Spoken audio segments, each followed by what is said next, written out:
Hello guys. Now today in this lecture we are going to see the conservation of biodiversity. Within this lecture we are going to see our one specific module which is based on the conservation of biodiversity. Within it, status of biodiversity and need for conservation, strategies for conservation, methods for conservation, which is ex situ and in situ, we are going to see, and conservation policies like laws and organization, the Rio conference related issues, then what was the Earth Summit, what was the conclusions of that summit, was that we are going to see. Conservation effects in India, like different governmental organizations and NGOs, non-governmental organizations. These list of these organizations and how they are working, we are going to see. Now, see, guys, conservation means what? The whole Indian subcontinent is full with the near about 3 to 4 hotspots with us, like Himalayan Ghat, Lower Himalayan, then the Eastern Ghats of the India, then Western Ghat of our India. As we are living in the Ahmednagar, we are much closer to the Western Ghats of our Indian plate. Uh, Western Ghat is full with the biodiversity, and we have a little bit touch nearby the upper part of the Ahmednagar region, like Akole, or even Sangamner, like that. Some forts, some mountain regions are there. So within that there are lots of forest area, forest cover is there, and eventually the area is fully diverse with the animal. There are always impacts of human beings or human activities on these biodiversity. There are two types of the impacts, like direct impacts and indirect impacts. Direct impacts means we are directly exploiting, or we are directly disrupting the habitats of the different animals, and we are destructing them somehow with the help of like forest destructions, or with the roadkill of with the different animals. We are disrupting their habitats or their existence. And indirect effects within it, we are somehow dependent economically on the forest cover, and so we are actually uh, consuming some of the products from forest, like wood for burning, or some other plants for shelter purpose or any kind of thing, and we are using them, we are over exploiting, we are overusing them. So that makes a threat to the biological diversity. Okay, and so ultimately it will be threat to our renewable sources also. Conservation is the protection. Okay, the how we define it, it's a protection, preservation, management and restoration of wildlife and natural resources such as forest and water. Through the conservation of biodiversity, a survival of many species, okay, or habitats which are threatened due to human activities, okay, can be ensured through what? The conservation. First of all, we can find it out what species are in under the threatened condition, or which species is vulnerable, and based on that we are going to conserve that species. We are going to save the surroundings, we are going to conserve the habitat of that species, so that that species could live, okay, in the future. Other reasons for ensuring or for conserving biodiversity include securing vulnerable or valuable natural resources for future generations, and protecting the well-being of ecosystem functions. Like, take example, why we are losing this biodiversity? We are losing it because we are, you know, the current population of India is around, it's the second largest population, right? But might but might be we will be having a first rank after few years, after 10 years or 5 years, because currently we are having almost 138 crores of population, and this is really very bad condition. So increase in population leads to increase in demand of food, and for food purpose we are acquiring more lands, more forest land uh, to get under the farming area. And so agricultural land, if we once get the agricultural land, we increase the agricultural land, immediately we are going to cut down the forest area, and so ultimately we are losing the biodiversity, right? So these are all issues that related to population. And the next thing is that the pollution is one of the another very significant role or the cause for destruction of biodiversity. Habitat loss and degradation. How exactly it happens? Most pervasive threat, okay, impacting almost 86% of threatened animals, 86% of threatened birds, and 88% of threatened amphibians. Okay, over exploitation leads to what? 33% of mammals, they are vanishing. They are almost endangered or endangered conditions, vulnerable conditions. 30% of birds are affected by over exploitation and invasive species. Invasive are affecting 67% of threatened birds on islands. So pollution, if we take in terms of pollution, what it happens or what happens actually due to pollution, 29% of amphibians are affected by pollution, because amphibians, they merely live in the water, muddy places or some wetland zone. And so if they are contaminated with detergent or such a kinds of heavy metal or chemical, artificial chemical composition, dyes, and the what do we call, the uh, effluent of the wastewater which is liberated from chemical factories, so these amphibians get hampered due to this pollution, okay, and almost 70% by disease. You can see this is the actual graph how exactly what animals are affected. The habitat loss of the animals is increased, okay, during this time. This is the one time data, right? One time data which we have covered with the some forest cover of Indian society. This is the graph where amphibians are hampered more, the birds are hampered more because of habitat loss, because of over exploitations of human beings, invasive species, then human disturbances. This much three species actually hampered. Now there are almost like the biodiversity conservation is accomplished in a number of ways.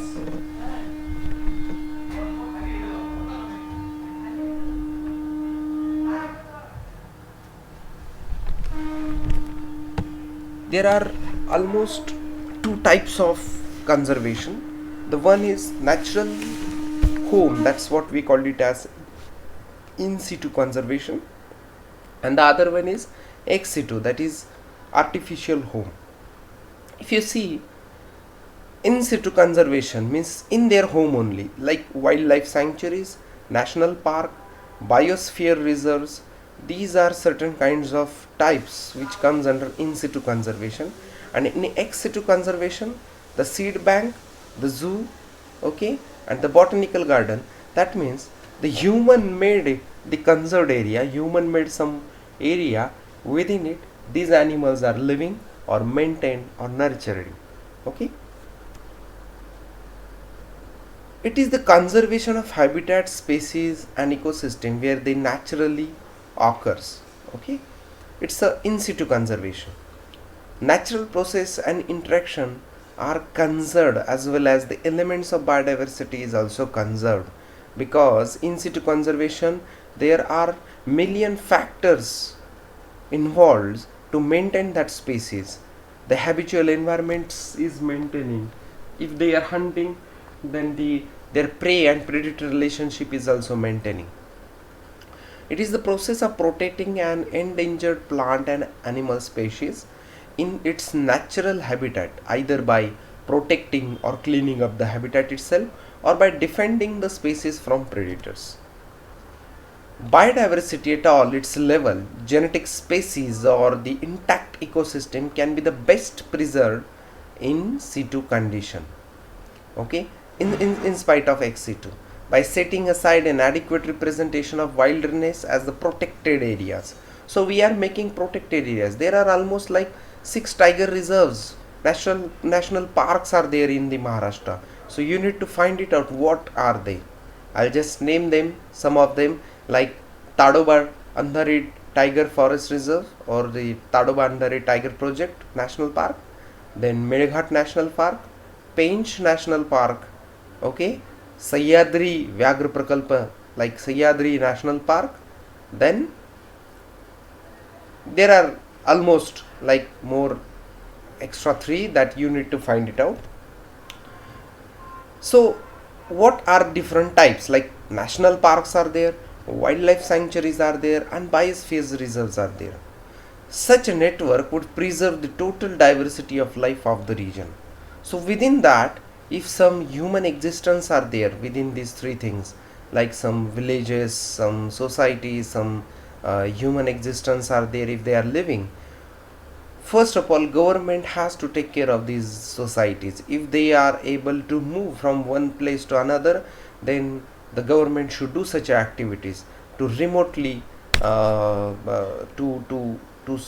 like to transfer that whole society or whole village to somewhere else, or else if it is not possible, then maintain their developmental pattern, maintain their how they are dependent on forest cover. Are they threatening the forest area, and what exactly they are doing there, or what is their primary earning things, like based on what things they are dependent. Are they hunting the animals, or are they gathering the plant materials for economic or to earn some money out of it. So different societies are actually directing these societies, like national organization, like NGOs or government organization. They are looking forward with them, how they can sustain their life, their society, and how can we lift up them in the main developmental course. Okay, so in the past, national parks and sanctuaries in India were notified to preserve major wildlife species such as tiger, lions, then elephants or deer. However, the objective of these areas should be preservation of relatively intact natural ecosystems, where biological diversity from microscopic unicellular plants and animals to the giant trees and major animals can all be preserved very gently. Species cannot be protected individually because the individual species cannot sustain by alone. It always and almost dependent on other species, other genera, other taxa, as they all are interdependent on each other. So thus the whole ecosystem must be protected. Thus, area that are relatively species rich, or those where rare, threatened, and endangered species are found, or those with the endemic species which are not found elsewhere are selected. Like take example, some near about 11 to 12 bat species is endemic. It is endemic to a particular cave which found in the Konkan region, in Ratnagiri region. So that species is endemic. Suppose some flower species are endemic to Kaspathar. They are really endemic. They are not found in any corner of the world. They are just there present. So this is called it as endemic. So as rare endemic species are found only in the small area, these easily become extinct due to human activity. Such area must be given an added importance as their biodiversity is a special feature of the region. Now see the another one is wildlife sanctuaries. What are wildlife sanctuaries? There are around 589 protected areas in India, of which 89 are rare, are national parks, and 500 are wildlife sanctuaries. They include the variety of ecosystems and biodiversity or the habitats. Some have been created in order to protect highly endangered species of wild plants and animals found nowhere, okay, else in the world. We will take example. We have one of the wildlife sanctuaries for black bucks in Ahmednagar district, okay, in Taluka Karzat, near the Taluka Karzat. This is the wildlife sanctuary or the black buck sanctuary is present, where we call them as in Marathi Kalvit, okay. The wildlife sanctuary in the space that is set aside exclusively for the use of wild animals which are protected when they roam or live in that area. They are also referred to as wildlife refuges in some areas. Typically, a sanctuary is created through a government mandate that sets the space aside for the use of animal protection, and rangers or other government employees may patrol the area to ensure that no one hunt or otherwise harasses the animal. What is the reasons? Like protecting endangered species with a limited territorial range, maintaining biodiversity, and preserving a nation's unique natural environment. Typical human access to wildlife sanctuaries, it should be restricted. Some sanctuaries also offer wildlife rehabilitation, okay. What is wildlife rehabilitation? Suppose some species are near about to vulnerable, like it is threatened by some hunting group. So these animals are immediately protected, rehabilitated. If suppose some animals are under the um, reproductive malfunctioning, or some animals, if suppose they are threatening due to some disease or some pollution, they immediately rehabilitate under some condition under particular sanctuary. These are some of the national parks and wildlife sanctuaries which are present in the India, okay. I hope so you must visit at least one of them to ensure or to know the what sanctuaries are and what they are actually doing, or what are their benefits. The benefits, one benefit of in situ conservation is that it maintains recovering population in the surrounding where they have developed their distinctive properties. Another is that this strategy helps ensure the ongoing processes of evolution and adaptation within their environment. As a last resort, ex situ conservation may be used on some or all of the population when in situ conservation is too difficult or impossible. Okay, so for particular like the ex situ is somewhere is possible because we can ensure the numbers of them, we can give them a food, we can nurture them under the controlled condition, but in situ we cannot control, it's too difficult. Some of the wildlife sanctuaries like Boar sanctuaries in Maharashtra, then Bhimashankar wildlife sanctuaries where the Ratufa indica, the big squirrel is there which is really endemic to our western Ghat. Then Radhanagari wildlife sanctuaries which is very important near, and it is present near the Kolhapur, okay. So this is the first wildlife sanctuary which has been announced by Rajashri Shahu Maharaj. The first wildlife sanctuary is the conserved area for these species, okay. Now you should tell me the name of that species, what that species is, okay. The national park, okay, okay, you cannot able to give answer, so let me tell you, this is the bison species, bison, okay. In Marathi it is called Gava. The national park is the park in use of conservation process, okay. These are large area of public land set aside for the native plants, animals, and the places in which they live. National park is an area with the following characters: one or several ecosystem not materially altered by human exploitation and occupation. So it's a natural forest area, We have not planted any trees within it. We are not allowed to make changes in that system. Where plants and animal species, geomorphological sites and habitats are of special scientific and educational or recreational interest, or which contains a natural landscape of great beauty. Prohibition of exploitation of natural resources, including the development of dams, qualified by such activities as a sports, fishing, the need for management and facilities. So these are all prohibited. Highest competent authority of country has taken steps to prevent or eliminate exploitation or occupation as soon as possible in the whole area, and to effectively enforce the respect of ecological, geomorphological or aesthetic features which have led to its establishment. And visitors are allowed to enter under special condition for inspirational, educative, cultural and recreative purposes.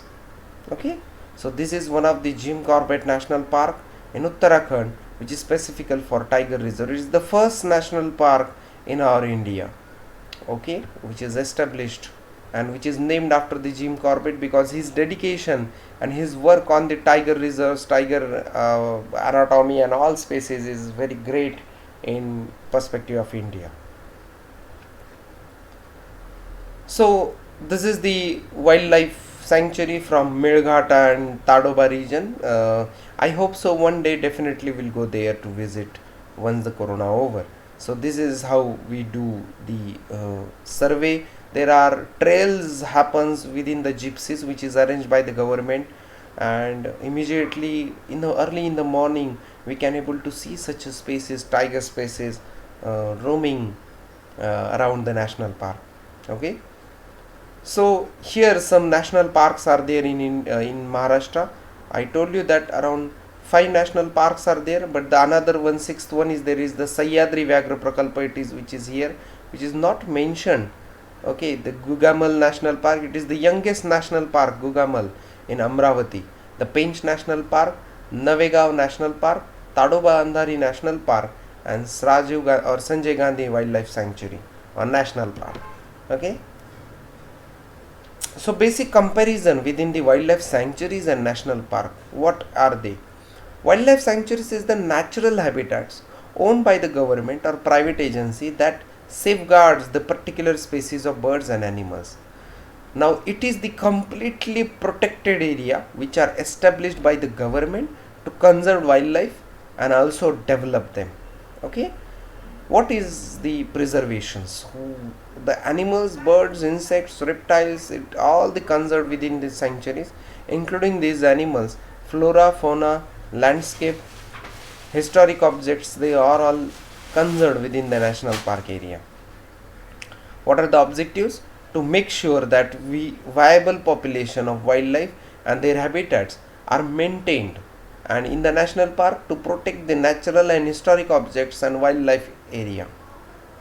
Okay, there are highly restrictions in the national parks. In wildlife sanctuaries, no extra restrictions are less.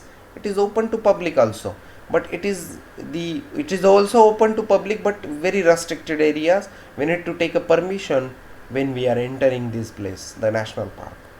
Okay, so official permission is required for national park but not required for wildlife sanctuaries. Okay, so boundaries of national parks are fixed, okay, by legislation, and boundaries are not fixed for wildlife sanctuaries. The human activity is allowed, but actually up to certain level. Okay, they are not allowed to hunt, but they can collect the wood species, or the like the what do we call the honey, for they can trap them, they can hunt them, different secondary products of the forest area, but they cannot hunt, and everything is not allowed through the human activity in the national park. The biosphere reserves is an area proposed by its resident, ratified by the national committee, and designed by UNESCO's Man and Biosphere program, which demonstrate innovative approaches to living and working in harmony with the nature.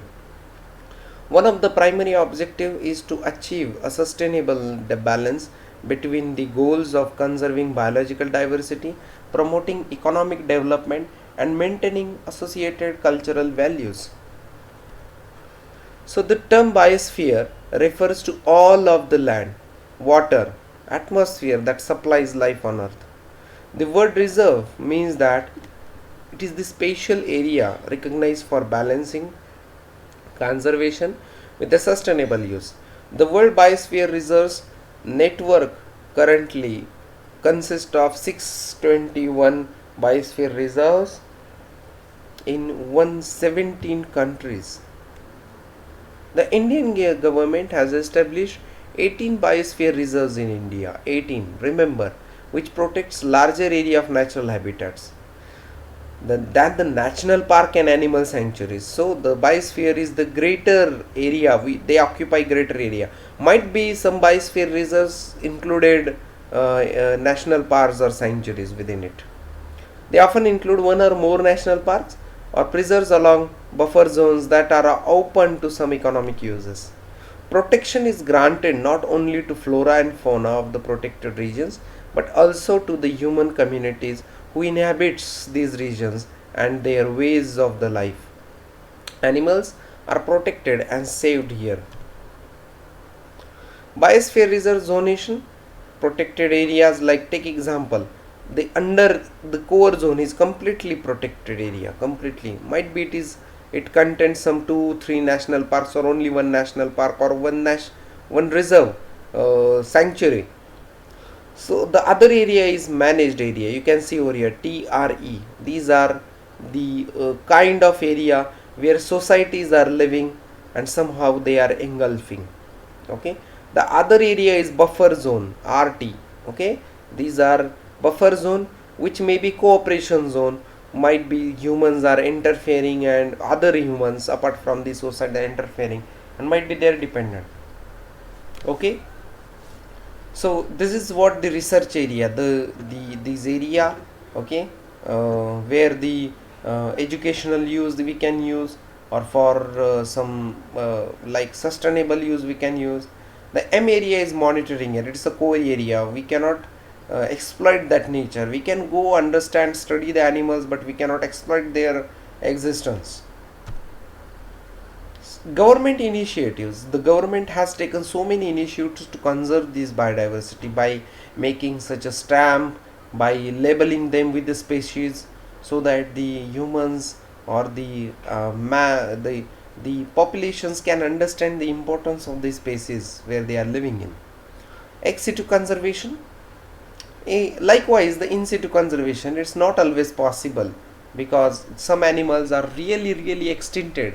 If we drop them to the some few numbers, we need to get them and preserve them or conserve them under ex situ condition, because many habitats are already seriously disturbed and some have even disappeared entirely.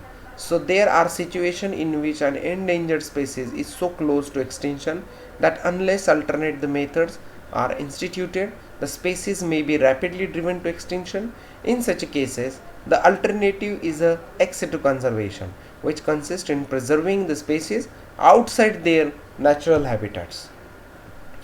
It consists like outside its natural habitat means what? They are carefully controlled situation, such as botanical garden for plants and zoological park for animals, where there is expertise to multiply the species under artificially managed condition. These breeding programs for rare plants and animals are, however, more expensive than managing protected areas. Modern breeding programs are done in zoos that provide for all the animals' needs, including exposure that stimulates the wild habitats, and there may also be a need to assist breeding artificially. However, the most important step of successful, that is zoo, the most important step of the successful breeding program is to reintroduction of the species into original wild habitats. Most conventional methods of ex situ conservation also in situ conservation, all of which household protected specimen for breeding and reintroduction into the wild when necessary and possible. These facilities provide not only housing and care for specimen of endangered species but also have an educational value. They inform the public of threatened status of endangered species and of those factors which causes the threat, with a hope of creating public interest in stopping and reversing those factors which jeopardize a species survival in the first place. Like take example Sarpa Udyan or Snake Park. It is completely preserved ex situ conserved because they are maintained, they are feeded by us, they don't have to hunt. Okay, very rare species are preserved over here. If we leave them in the biosphere reserves or in sanctuaries or in national park, definitely they will go extinct because they are not going to survive.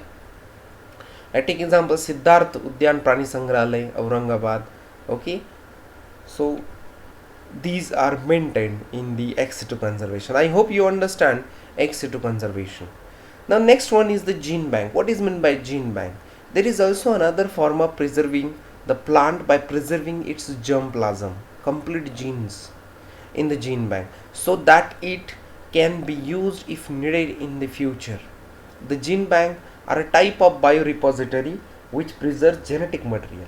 Might be possible the species might be lost during our development or the human interfere, but might be in future their genes somehow they may be necessary to develop new species, or it might be really necessary to develop their species again if they are vanished due to human interference, right? So it is very important, due to science of what we have developed, we at least can preserve the genetic material and we can incorporate. Like might be you have seen Jurassic Park and all movies. That's what they have done. They have developed gene bank, and from that they have developed the dinosaur species again, and some islands they have developed within the movie.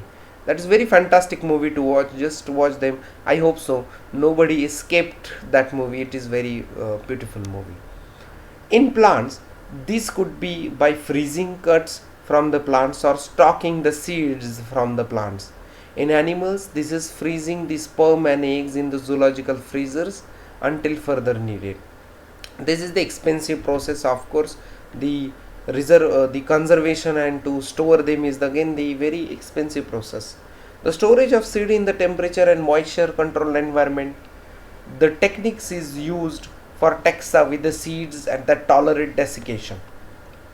Seed bank facilities vary from sealed boxes to climate controlled walk-in freezers or vaults. Taxa with the recalcitrant seeds that do not tolerate desiccation, so are typically not held in the seed bank for extended period of time. Okay, so these seeds has to again plant them after few period of time, and again to gather the seeds from after few period of time. This is what happened. So seed banks, so this is the for animals, we can preserve them under the vial. It is just so the picture, okay, the artificial picture. These are different varieties of rice plants where we are gathering the seeds and we are preserving them. In Ahmednagar, the India has already awarded the Padma Shri awardee. You just name her. What is her name? She is named after her work as a Bij Mata, and she is living in Akoli region of our Ahmednagar district. She is preserved so many seeds from from the all other wild animals or wild species of plants. That's why she is named after her work, that is Bij Mata. Botanical gardens are there. It is also ex situ conservation. Botanical gardens are institutions holding documented collections of living plants for the purposes of scientific research, conservation, display, and education. The botanical gardens are of immense value not only to botanists home gardeners, nurserymen, horticulturists, landscape gardeners, and foresters, but also to millions of national and international tourism. The botanical gardens are there. There was a summit actually happens in 1992 in from 3rd June to 14th June in Rio de Janeiro, Brazil. It was hosted by United Nations Conference on Environment and Development Program, UNCED. The focus of that summit was completely the environmental, like that's why it is named by Earth Summit. Okay, the focus of the conference was to state the global environment and the relationship between economics and the environmental issues. Okay, the conference concluded with this Earth Summit, at which leaders of like 105 nations gathered to demonstrate their commitment to sustainable development. What is meant by sustainable development? It is called it as Shashwat Vikas. Like without threatening the environment, we should develop ourselves. The Earth Summit in Rio de Janeiro was unprecedented for the UN conference and in terms of both its size and the scope of its concern. The UN sought to help government rethink economic development and find ways to halt the destruction of irreplaceable natural resources and pollution of the planet. Hundreds of thousands of peoples from all walks of life were drawn into the Rio processes. They persuaded their leaders to go to Rio and join other nations to making the difficult decision needed to ensure the healthy planets for generations to come. A summit's message was very simple, that nothing less than the transformation of our attitudes and behavior would bring about the necessary changes. Was transmitted by almost 10,000 on-site journalists, heard by millions around the world. The message reflected the complexity of problems facing us, that poverty as well as excessive consumptions by affluent populations place damaging the stress on the environment.